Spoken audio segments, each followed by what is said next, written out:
when we're talking about light work and shadow work, what does that really mean? And what does that mean when it comes to shopping? That's what we're going to be talking about today. Have you ever wondered why does certain things that you purchase and that you consume feel so good? It just feels like it's music to your soul. And sometimes when you buy things, it feels like you have the dread and the guilt and the shame, and you don't even want to admit how much you spent because it's just so dark and shameful. Well, that's what we're going to be diving into today as we're continuing our mental health series, when we're talking about shopping addiction and what that actually teaches us about ourselves and how you can kind of move through this in a conscious way where you actually become a more conscious consumer. Hello, my name is Meshi. How are you? I am the person behind Aligned Soul, and today we're going to be talking about consumption and shadow work. And this is something very close to my heart because within the spirituality community, there's so much talk about shadow work and inner child healing and trauma work that I thought that it would only make sense that we dive a little bit deeper into exactly how will you identify if it's shadow work or if it's light work when you're consuming. So if that sounds good, why don't we just dive right in? And of course, if you are brand new here, hello. I'm so glad that you are here and you're showing up and you're sharing your time and your space with me. If you have no idea who I am, my name is Meshi. I am a certified meditation teacher, an intuitive healer, and a guide. And I'm here to really teach you all about how we can use spiritual-based teachings in a more mindful way and how we can become more conscious when it comes to our consumption and the way that we go through life. So if that sounds good, you would probably really enjoy it here, so consider subscribing. But let's dive into this whole idea of dark and light and contrast and shadow work. What is exactly shadow work? Well, I'm so glad that you asked. Shadow work, it just speaks to the type of, and we all have it, shadow work speaks to the aspects of ourselves that aren't so shiny, that aren't so bright, that we always kind of want to hide, an aspect of ourselves that essentially has been wounded that really needs healing. Now, most of us kind of look at our aspects of ourselves that aren't so nice as a way to just kind of shove that to the side, like it doesn't exist, it's not part of us, and we really disassociate from that. Now, we're really not here to kind of dive into the aspects of shadow work, but I wanted to at least kind of give you a basic idea if you're brand new to spiritual concepts and you hear the word shadow work or you hear the word shadow, exactly what are people referring to? In my mind, they're referring to those aspects of ourselves that we very easily disassociate ourselves with. That would be the part of you that is not so bright, it's not so easy to, it's not something that you're very proud of. It's usually associated with shame, with guilt. We're trying to hide that aspects of ourselves. So you get it. It's the part that is not so great. But we all have it because we're human, having this human experience. And it's important to acknowledge and identify what our shadows really look like, because I believe that they are one of our biggest teachers when it comes to the way that we evolve, the way that we grow and we expand and we create abundance for our lives and we really create balance.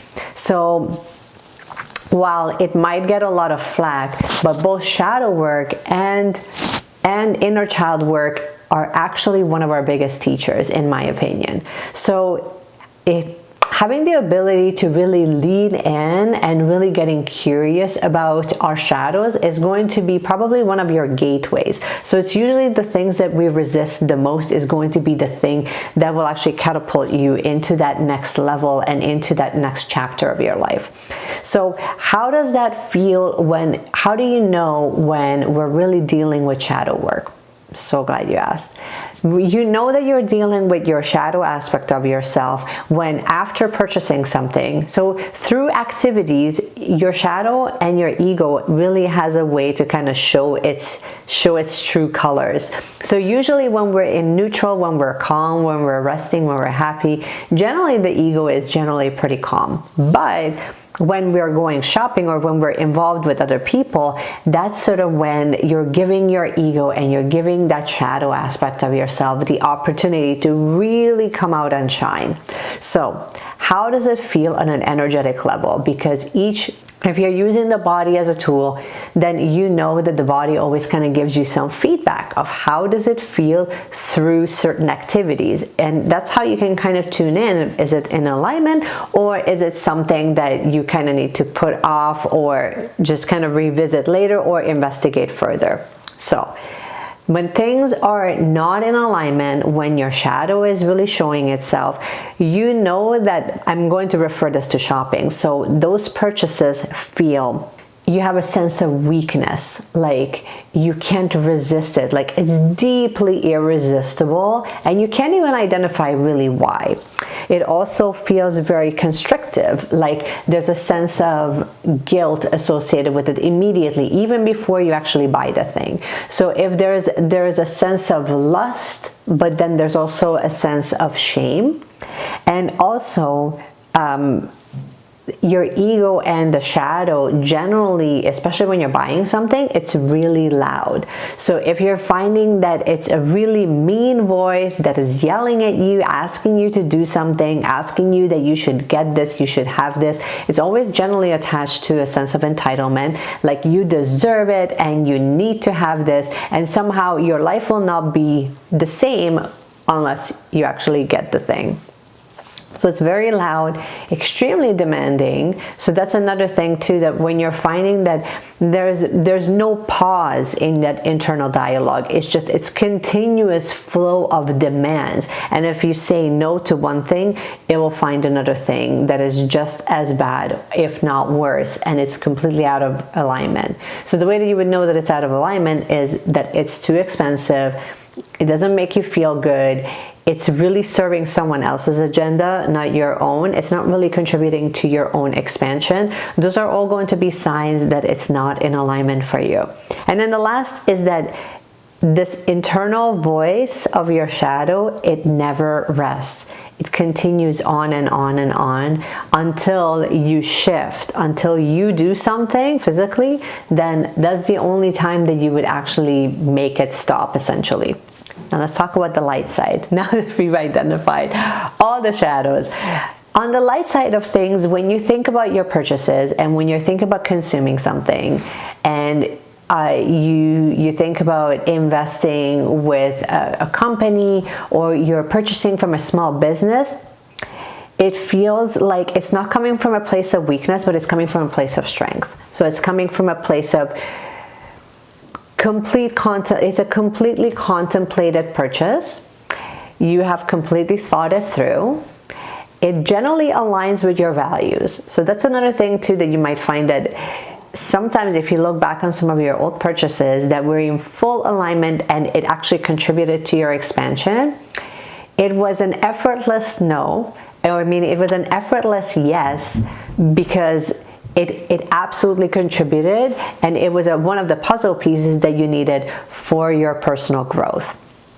Another thing that you might find within light-based purchases, or when you're operating from that light-hearted purchases, is that the internal dialogue is very soft and very gentle and very loving. It's really always coming from this very loving, very warm. It's sort of like when you talk to your best friend, or you're visiting your grandma, and it's that really gentle, nurturing, loving voice that kind of meets you and kind of reassures you. That's the type of voice that comes through light-based purchases.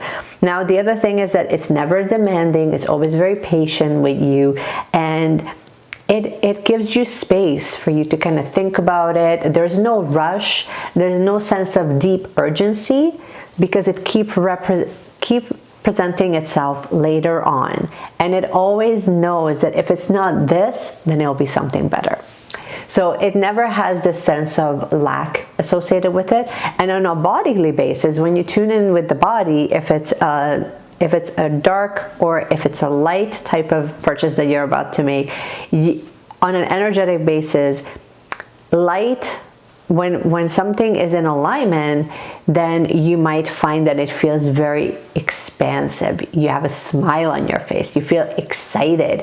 You feel a sense of warmth on your cheek. You already feel the joy when you can already kind of see with your mind's eye of what it will feel like when you have the thing and the experiences that you will have with it, because on an energetic basis, it already clicks in.